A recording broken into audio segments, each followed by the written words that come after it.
कम नहीं ये किसी से साबित कर दिखलाएगी। खोल दो अगर तुम बंधन सारे तो नारी हर मंजिल पा जाएगी। जय हिंद दोस्तों। तो हाल फिलहाल में ही हमारे सामने हमने देखा वर्ल्ड इकोनॉमिक फोरम ने ग्लोबल जेंडर इंडेक्स जारी कर दिया है। क्या जारी किया है भाई? ग्लोबल जेंडर इंडेक्स को जारी किया है किसने? वर्ल्ड इकोनॉमिक फोरम ने। तो उन्होंने एक रिपोर्ट दी है और इस रिपोर्ट में 146 कंट्रियों का डाटा है। ठीक है, उन कंट्रीज को अरेंज किया है रैंकिंग में। ठीक है, कि कौन सी कंट्री में कितना जेंडर गैप इंडेक्स है। तो ये रिपोर्ट सबसे पहले कौन जारी करता है, ये एक बड़ा सवाल होता है। तो इसको कौन जारी करता है? इसको जारी करता है वर्ल्ड इकोनॉमिक फोरम। ये कई बार पूछा जाता है, तो ये हमें सबसे पहले जानना है। चलिए, तो अब बात करेंगे रैंकिंग्स के बारे में। और ये रैंकिंग इतनी ज्यादा इंपॉर्टेंट क्यों हो जाती है? होता क्या है, देखो भाई, हमारा जो समाज है, ठीक है, तो उसमें क्या है कि उसमें मेन भी हैं, उसमें वुमेन भी हैं। अब हमें ये देखना है कि किसकी अपलिफ्टमेंट कितनी हुई है। ठीक है, कौन जो है कितना डेवलप्ड है। बहुत सारी कंट्रीज हैं जहां पर जो ये जेंडर गैप है बहुत ही ज्यादा है, और बहुत सारी कंट्रीज ऐसी भी हैं कि जहां पर ये जेंडर गैप जो है काफी कम भी है। तो हम रैंकिंग वाइज से बात करेंगे। तो सबसे पहले इस लिस्ट में, जो ये पूरी लिस्ट है, इसमें जो टॉप किया है वो आइसलैंड ने टॉप किया है। कौन सी कंट्री ने टॉप किया है? आइसलैंड ने टॉप किया है। इनकी जो पोजीशन है वो कौन सी है? फर्स्ट नंबर पे ये आए हैं, और लगातार ये 14th टाइम फर्स्ट नंबर पे रहा है। ठीक है, और टॉप 10 और कौन कौन सी कंट्रीज है? Norway, Finland, New Zealand, Sweden, Germany. ठीक है, उसके बाद नामीबिया भी देख सकते हैं, लिथुआनिया, बेल्जियम। और अब बात आती है हमारे प्रिय देश भारत की। भारत कहां स्टैंड करता है इस रैंकिंग में? तो भाई इंडिया के कंटेक्स्ट में अगर हम बात करें, ठीक है, तो अगर मैं भारत की बात करूं तो भारत जो अब पोजीशन है वो आई है 127th। और जो ये वर्ल्ड इकोनॉमिक फोरम है, ये हर साल ये रिपोर्ट तैयार करता है, हर साल ये रिपोर्ट को पब्लिश करता है। पिछले साल जो इंडिया की पोजीशन थी वो थी भाई कौन सी? 135th, 135 नंबर के स्थान के ऊपर था इंडिया। 135th पोजीशन थी इंडिया की। लेकिन इंडिया ने इंप्रूवमेंट की है बहुत सारी चीजें, एजुकेशन में, हेल्थ में, पॉलिटिक्स में। ठीक है, वुमेन्स ने काफी अच्छा करके दिखाया है, जिसकी वजह से जो पोजीशन है वो थोड़ी सी ऊपर गई है। तो कौन सी पोजीशन पे है अभी हम भाई? 127th पोजीशन पे इंडिया आ चुका है। जल्दी ही आशा करते हैं कि आने वाले सालों में इंडिया 100 से ऊपर आ जाए निकलकर। ठीक है, कि टॉप 100 में इंडिया का नाम आए, और ठीक है, धीरे धीरे ऐसे ही डेवलपमेंट होती रहे ताकि जल्दी से जल्दी इंडिया जो है टॉप 10 कंट्रीज में भी आ जाए। चलिए जी, अब इस जो ये पूरी रिपोर्ट आई है, और भी देशों की बात कर लेते हैं। हमने इंडिया की बात कर ली, तो अपने पड़ोसी देशों की बात कर लेते हैं कि कौन सी पोजीशन पर, ठीक है, कौन सी कंट्री है। तो अपनी नेबरिंग कंट्रीज की अगर मैं बात करूं तो चाइना की पोजीशन है भाई 107th, 107 नंबर पे आया है चाइना। ठीक है, उसके बाद श्रीलंका की बात करते हैं तो 115th पोजीशन है श्रीलंका की। ठीक है, नेपाल की अगर मैं बात करूं तो 116। ये समझ सा नहीं आ रहा है कि नेपाल में, ठीक है, इंडिया से ज्यादा कैसे चला गया है रैंकिंग में, जबकि इंडिया में थोड़ा सा मुझे लगता है, ठीक है, ये मेरा पर्सपेक्टिव है, वर्ल्ड इकोनॉमिक फोरम का नहीं है। ठीक है, मुझे लगता है कि India is doing better for gender equality, ठीक है, एज कंपेयर टू नेपाल। ठीक है, बट चलो बढ़िया है, नेपाल ने भी अच्छा परफॉर्म करके दिखाया है। होप सो नेपाल, ये भी हो सकता है कि जो नेपाल की पोजीशन है, श्रीलंका की पोजीशन इसलिए इंडिया से ऊपर है क्योंकि यहां पर क्या है, पॉपुलेशन कम है। और पॉपुलेशन भी एक बहुत बड़ा फैक्टर हो जाता है, क्योंकि इंडिया जो है वर्ल्ड की सबसे पॉपुलेटेड कंट्री बन चुका है, आपको ये पता है। तो अब ऐसी कंट्री में वुमेन की अपलिफ्टमेंट करना भी थोड़ा सा एक टफ टास्क हो चुका है हमारी सरकार के लिए। ठीक है, तो ये भी एक चीज है, लेकिन जल्दी ही हम आशा करते हैं कि हमारा भारत भी टॉप 100 में आए और फिर जल्दी ही टॉप 10 तक पहुंचे। ठीक है, तो ये हो गया नेपाल की बात। अब बात करता हूं पाकिस्तान की। ठीक है भाई। तो पाकिस्तान में बहुत ही दयनीय कंडीशन है वुमेन्स की, बहुत ही ज्यादा बुरे हाल हैं, ठीक है। और ये हम शुरू से ही देखते आए हैं, ठीक है। वहां पे कोई इक्वल स्टेटस नहीं है। आप सोचो कि टोटल कितना 146 कंट्रीज का डाटा है और कहां पर पाकिस्तान है, ठीक है। पाकिस्तान सिर्फ 142वीं पोजीशन, बिल्कुल लोएस्ट पोजीशन में पहुंच गया है पाकिस्तान, ठीक है। 142 नंबर पे है, ठीक। उसके बाद अगर मैं बात करूं तो सबसे दयनीय जो हालत है वो है अफगानिस्तान में।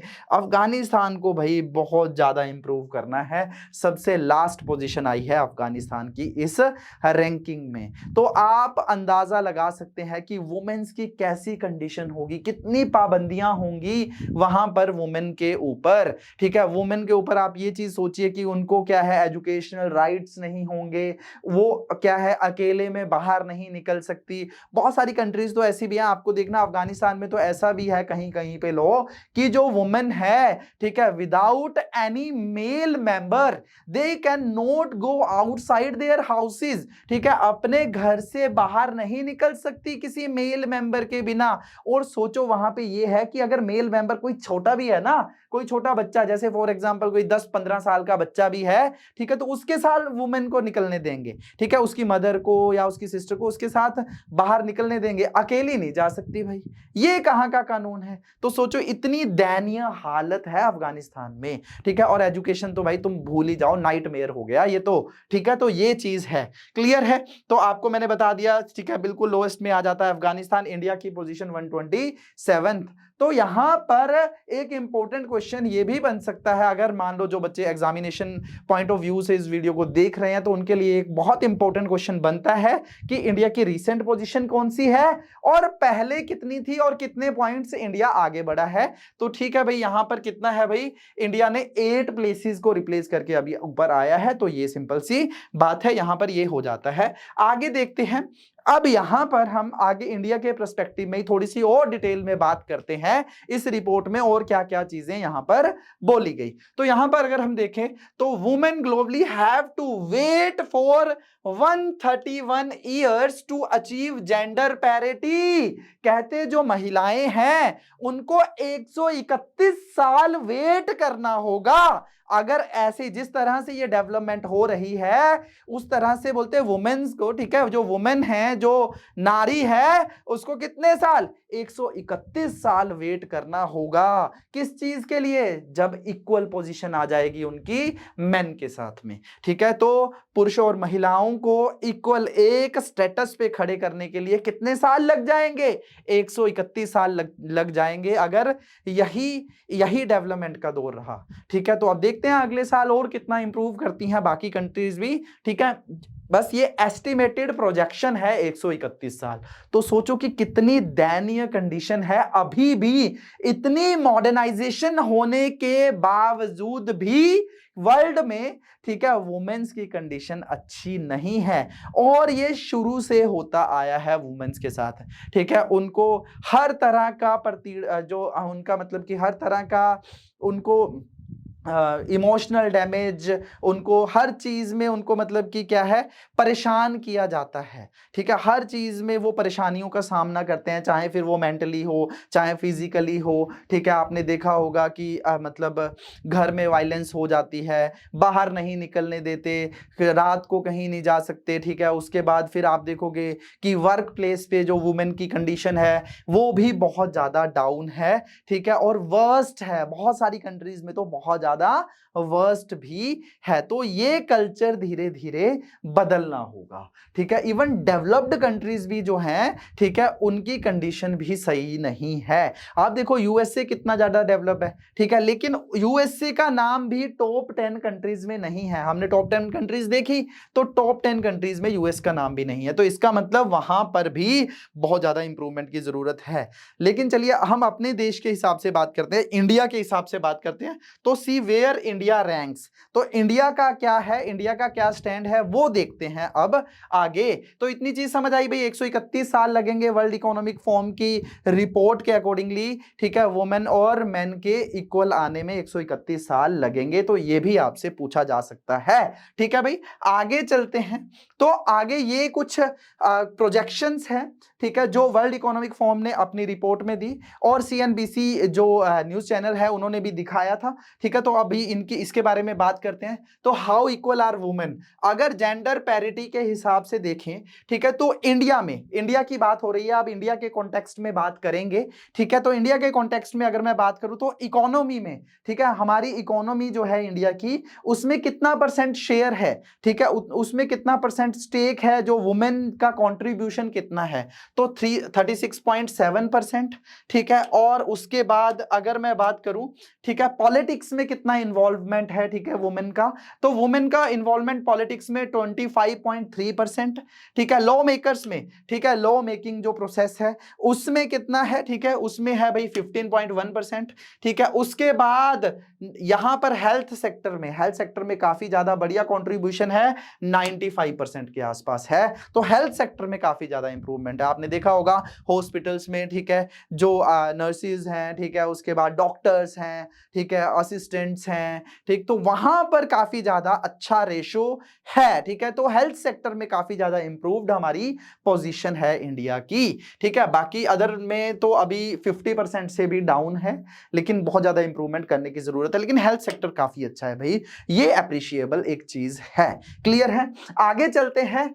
आगे देखेंगे तो लीडरशिप में, ठीक है, लीडरशिप में देखते हैं, और वर्क पार्टिसिपेशन में अगर बात करें, लीडरशिप और वर्क पार्टिसिपेशन के हिसाब से अगर मैं बात करता हूं, तो बोर्ड पोजीशंस पे 17.10% है। ठीक है, अब ये बोर्ड पोजीशंस क्या है, बोर्ड पोजीशंस एक्चुअली क्या होता है, आपने देखा होगा बड़ी कंपनीज हैं, ठीक है, तो बड़ी कंपनी के बोर्ड मेंबर्स होते हैं, ठीक है, जो बिल्कुल टॉप रैंकिंग है, ठीक है, उनका एक बोर्ड होता है हर कंपनी का, तो उसके जो बोर्ड मेंबर्स हैं, ठीक है, तो बोर्ड मेंबर्स में अगर देखें इंडिया की ओवरऑल जितनी भी बड़ी फर्म्स है, बड़ी इंडस्ट्रीज हैं, ठीक है, वहां पे जो बोर्ड मेंबर्स में जो वुमेन की रेशो है, ठीक है, वो कितनी है भाई, 17.10%, काफी ज्यादा कम है। तो इस चीज को भी इंप्रूव करना होगा धीरे धीरे। ठीक है, और अब देखो कंपनी ऑनर्स की अगर बात करें कि खुद की कंपनी, ठीक है, तो खुद की भाई, खुद की कंपनी, ठीक है, जो महिलाएं हैं जैसे, तो उनकी अगर खुद की कंपनी है तो बहुत, ये तो बहुत ही ज्यादा दयनीय हालत है। ठीक है, 1.8% ही महिलाएं हैं जिनकी खुद की फर्म्स है, बाकी अदर तो है कहीं वर्क कर रहे हैं। ठीक है, तो अपनी फर्म्स मतलब एंटरप्रेन्योर्स बोल लें हम, या खुद की इंडस्ट्रीज, तो बहुत कम नाम हमें ऐसे देखने को मिलते हैं। ठीक है, लेकिन धीरे धीरे होप सो इंडिया में जिस तरह से स्टार्टअप इंडिया प्रोग्राम शुरू हुआ, स्टैंड अप इंडिया प्रोग्राम शुरू हुआ, तो इससे शायद महिलाओं को काफी ज्यादा हेल्प मिले। मुद्रा योजना जो शुरू हुई थी, ठीक है, PMEGP प्रोग्राम शुरू हुआ, तो इस तरह के जो प्रोग्राम्स हैं, ठीक है, वो क्या है, वो शायद वुमेन अपलिफ्टमेंट में ज्यादा वर्क करेंगे। आने वाले टाइम में हमें ये देखने को मिल सकता है। इवन मुद्रा जो है, ठीक है, उसके अलावा जो स्टैंड अप है या स्टार्टअप जो प्रोग्राम्स है हमारी सरकार द्वारा जो चलाए जा रहे हैं, इसमें ये भी कुछ मैंडेटरी कर दिया कि जो SC ST की जो पॉपुलेशन है उनको भी आपको लोन प्रोवाइड करवाना है, प्लस वुमेन लोन तो जरूरी है कि वुमेन को भी लोन प्रोवाइड करवाना है, ये प्रायोरिटी रखी गई है इन स्कीम्स में। ठीक है, तो ये शायद अब इसको आने वाले सालों में ये नंबर हमें बढ़ता हुआ दिख जाएगा। आगे चलते हैं, अगर टॉप मैनेजर्स की बात करें, मैनेजमेंट की पोजीशन की बात करें, तो वुमेन्स का शेयर कितना जाता है, 8.9%। और अगर इनफॉर्मल सेक्टर पे मैं आता हूं, इनफॉर्मल सेक्टर कौन सा है भाई, अब ये फॉर्मल नहीं है, इनफॉर्मल सेक्टर है, जैसे शॉपकीपर्स हो गए और भी हो गए। ठीक है, तो मतलब जो बहुत ही मतलब कि जहां पर क्या है, इंडिविजुअल वर्क है, तो इंडिविजुअल वर्क में अगर हम देखें तो वहां पर इनफॉर्मल सेक्टर में अगर मैं बात करूं तो यहां पर कितना हो जाता है, 89.10%। तो इनफॉर्मल सेक्टर में वुमेन की पार्टिसिपेशन अभी फिर भी ज्यादा है, लेकिन फॉर्मल सेक्टर में बहुत कम है। तो ये इनफॉर्मल से फॉर्मल की तरफ बढ़ना है, इस गैप को, ठीक है, धीरे धीरे क्या है, कम करते जाना है। तो गवर्नमेंट की भी ये पॉलिसीज निकल के आएंगी, क्योंकि इस रिपोर्ट ने इंडिया के ऊपर काफी बड़ा इंपैक्ट भी छोड़ेगी, और अब गवर्नमेंट क्या है, और ज्यादा अच्छा परफॉर्म करना शुरू करेगी। ठीक है, ये चलते हैं अभी आगे देखते हैं।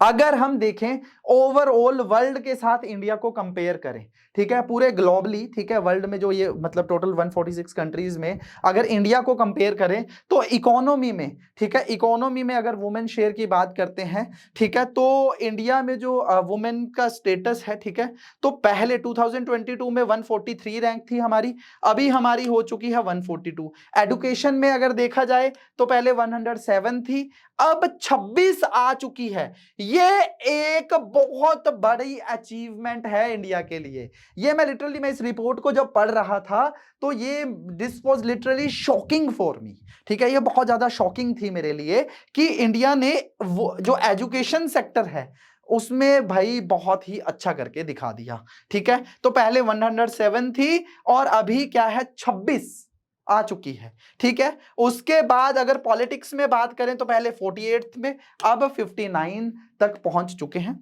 ठीक है। आगे देखते हैं भाई, यहां पर थोड़ा सा क्या है कि ये जो है ये हमें यहां पर डाउनफॉल देखने को मिला है पॉलिटिक्स में, ठीक है, पॉलिटिक्स में हमें डाउनफॉल देखने को मिला है। आगे देखते हैं हेल्थ में, तो हेल्थ में भी हमने काफी जंप किया है, 142 तक पहुंचे 146 से, ठीक है भाई, तो ये चीज है, तो ये है। लेकिन यहां पर सबसे बड़ा जो देखने को मिलता है वो एजुकेशन ही है, ये इंपॉर्टेंट हो जाता है, ठीक है। सबसे बड़ी चीज जो हमने देखा, सबसे बड़ा जंप जो है एजुकेशन में इंडिया ने किया है, ठीक। तो अब देखते हैं टाइम नीडेड फॉर पैरिटी। कहते कि ये जो जेंडर गैप है, ठीक है, इसको इक्वल, पैरिटी मतलब इक्वल करने के लिए, ठीक है, इक्वल बनाने के लिए, दोनों का स्टेटस इक्वल करने के लिए कितना समय चाहिए। तो अगर फुल पैरिटी की बात करें, ठीक है, कि पूरी की पूरी इक्वलिटी करने के लिए कितने साल चाहिए, ठीक है, तो कितना साल लगेंगे भाई, 131 साल लगेंगे, ठीक है। अगर पॉलिटिकल इंपावरमेंट की बात करें कि पॉलिटिक्स में भी वुमेन का इक्वल स्टेटस रहे तो 162 साल लगेंगे, ठीक है। और अगर इको पार्टिसिपेशन की बात करें, ठीक है, तो इको के हिसाब से देखें तो 169 ईयर्स लगेंगे। और अगर एजुकेशनल अटेनमेंट की बात करेंगे महिलाओं की, ठीक है, तो एजुकेशन से रिलेटेड की एजुकेशन में वुमेन मेन के बराबर आ जाए तो सिर्फ 16 ही साल। तो एजुकेशन बेटर चल रहा है कि सिर्फ 16-17 साल में हमें यह देखने को मिल जाएगा कि एजुकेशन में men and women are equal in education. बाकी अभी बहुत सारी चीजें अटेन करने को बाकी हैं, ठीक है। अब ये चीज बहुत ज्यादा जरूरी है हमारे, ठीक है, मतलब जनरल पर्सपेक्टिव से भी अगर मैं बात करूं और एग्जामिनेशन पॉइंट ऑफ व्यू से भी, तो ये बहुत ज्यादा जरूरी है। जो महिलाएं हैं उनका उत्थान बहुत ज्यादा जरूरी है, उनकी जो डेवलपमेंट है वो बहुत ज्यादा जरूरी है। और गवर्नमेंट को बहुत ही ज्यादा से ज्यादा प्रोग्राम्स जो है वुमेन अपलिफ्टमेंट के लिए लाने चाहिए, ठीक है। और अब क्या है कि गवर्नमेंट लेके भी आती है बहुत सारे प्रोग्राम्स वुमेन अपलिफ्टमेंट के लिए, लेकिन बहुत सारी वुमेन्स क्या है, ठीक है, बहुत सारी वुमेन के साथ ये समस्या है कि वो अपॉर्चुनिटी को ग्रैब नहीं कर पाते। तो ये भी एक बहुत बड़ी प्रॉब्लम है। तो इसके लिए भी कुछ ना कुछ गवर्नमेंट को स्टेप्स उठाने चाहिए ताकि वो उस अपॉर्चुनिटीज को ग्रैब कर सकें, ठीक है। तो आगे भाई लास्ट में एक क्वेश्चन था जो यूपीएससी में आया भी था, ठीक है, 2017 में ये क्वेश्चन पूछा जा चुका है कि which of the following gives, कहते कि इनमें से, निम्न कुछ संस्थाओं के नाम है, इनमें से कौन सी संस्था जो है वो ग्लोबल जेंडर गैप इंडेक्स को जारी करती है, ठीक है। तो ग्लोबल जेंडर गैप इंडेक्स को कौन सी संस्था जो है जारी करती है, ये पूछा था। तो मैंने सबसे पहले यही बताया था आपको, वो इसका आंसर क्या हो जाता है, वर्ल्ड इकोनॉमिक फोरम। तो ये क्वेश्चन भी बन सकते हैं। तो इस वीडियो में इतना ही, फिर मिलेंगे नई वीडियो में, तब तक जुड़े रहिए इजीली के साथ। धन्यवाद।